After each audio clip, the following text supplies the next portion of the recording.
최근 여러 편의 컨텐츠를 통해서 하나의 주제를 깊이 들여다보고 있는데요. 그 주제는 바로 우리가 살면서 떼어내고 싶지만, 너무나 떼어내고 싶지만 떼어낼 수 없는, 떼어내기 힘든 감정 카테고리의 아주 커다란 부분을 차지하고 있는 고통이라는 감정입니다. 오늘은 그 이야기를 조금 더 깊게 들여다보면서 깔끔하게 정리를 해보려고 합니다. 우리가 상식적인 선에서 시따르따란 인물이 과거 어느 시대에 왕족으로서 태어났고, 시간이 지나면 자연스럽게 그 왕의 자리를 물려받을 수도 있음에도 불구하고 인간이 겪을 수밖에 없는 수많은 고통의 의문을 가지고 자기가 누릴 수 있는 모든 것들을 포기한 채 인간의 고통 속으로 들어가서 자신만의 해답을 찾고 수많은 가르침을 통해서 전달했고, 그 가르침이 지금까지도 인류의 불교라는 커다란 종교의 형태로 남게 되었는데요.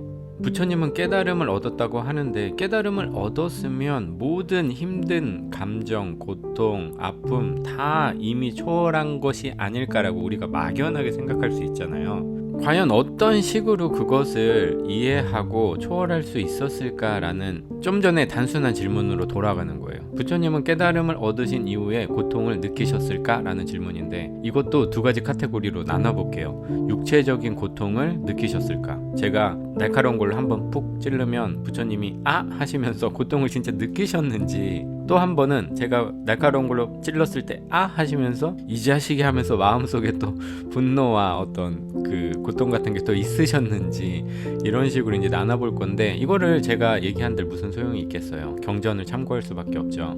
그런데 이 부분에 있어서 확실히 육체적인 고통, 우리가 말하는 어디에 찔리거나 다쳤거나 했을 때 느끼는 고통 당연히 느끼셨고요. 마음으로 느낄 수 있는 고통 당연히 느끼셨다고 합니다.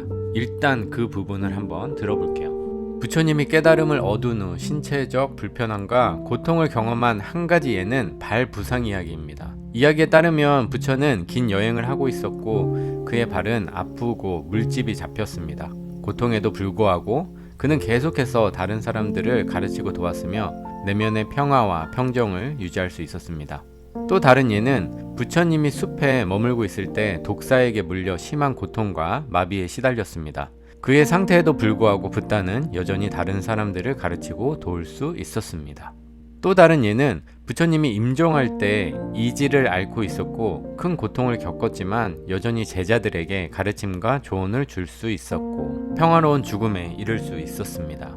부처님의 삶의 마지막에 이제 다다른 이야기에 조금 더 자세한 이야기인데요. 설사와 복통으로 한 걸음조차 내딛기 힘든 그런 고통을 겪고 계셨는데, 갈증이 심해진 부처님은 시자인 아난다에게 물을 떠다 줄 것을 부탁한다. 하지만 근처에 있는 냇가에는 온통 흙탕물 뿐이었다. 조금만 더 가면 맑은 물을 드실 수 있다며 계속 이동해 주시기를 요청했는데, 하지만 부처님은 갈증을 견딜 수 없어 두 번이나 더 아난다에게 물을 가져올 것을 부탁했다고 하네요.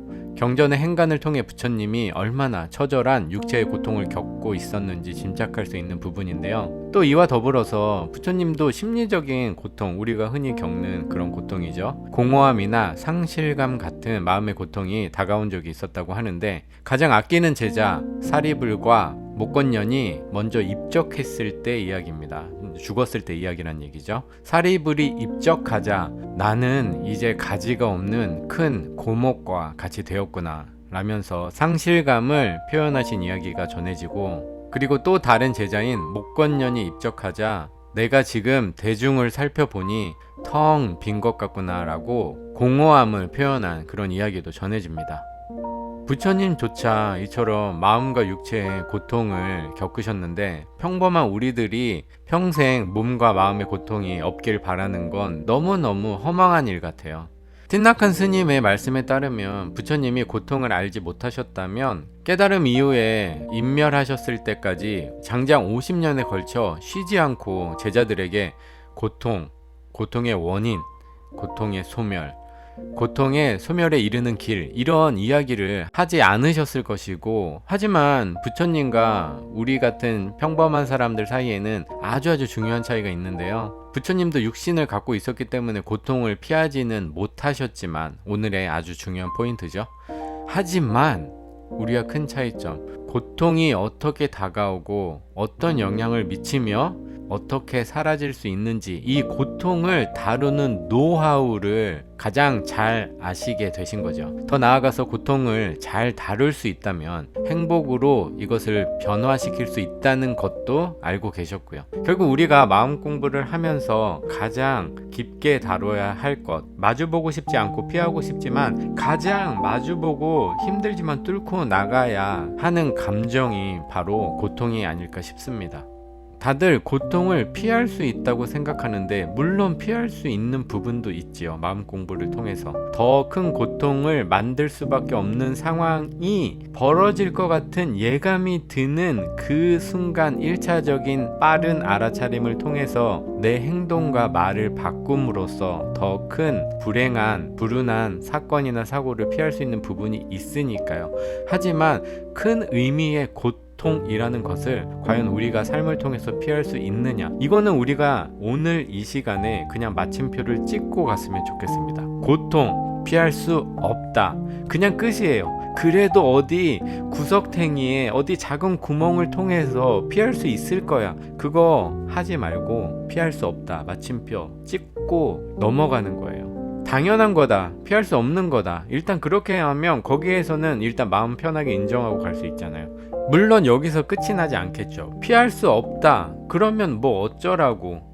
피할 수 없지만 우리가 지금 부딪히면서 깨지면서 가고 있는 길이 어디로 이어지냐면 결국에는 부처님이나 예수님이나 수많은 종교적 존경을 받는 지도자나 인도의 수많은 성자들이나 현자들이 말하는 것처럼 이런 감정들을 내가 더 잘 다룰 수 있다, 그것을 더 현명하게 다룰 수 있다, 그 방향으로 가고 있고 그렇게 되고 있다는 부분을 우리가 꼭 기억했으면 좋겠습니다.